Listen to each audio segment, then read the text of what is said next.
नमस्कार दर्शक बंधु ओडिशा कथार नूतन वीडियो को आपण मानक स्वागत। तो दर्शक बंधु आज आम जाना कि बॉलीवुड सुपरस्टार रणवीर सिंह कौन पाई विश्व प्रसिद्ध प्लेयर पोलार्ड को कहले ब्रह्म राक्षस बा मॉन्स्टर। तो चलतु जाना वीडियो आरंभ करने पूर्व आपण मैंने जदि आम चैनल को सब्सक्राइब करना तो सब्सक्राइब कर दिखाँ पाखे बेल आइकन को प्रेस कर दिंतु यही भाया नूतन वीडियो सर्वप्रथम देखापी।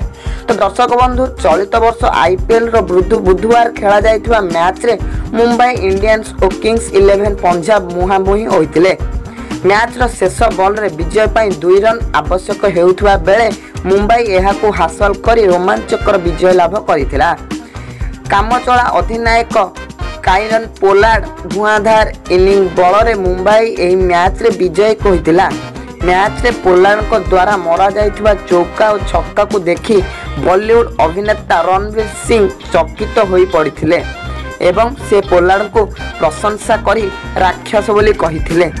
रणवीर निज ट्विटर अकाउंट रे लिखिछंती पोलार्ड जणे मॉन्स्टर बा राक्षस।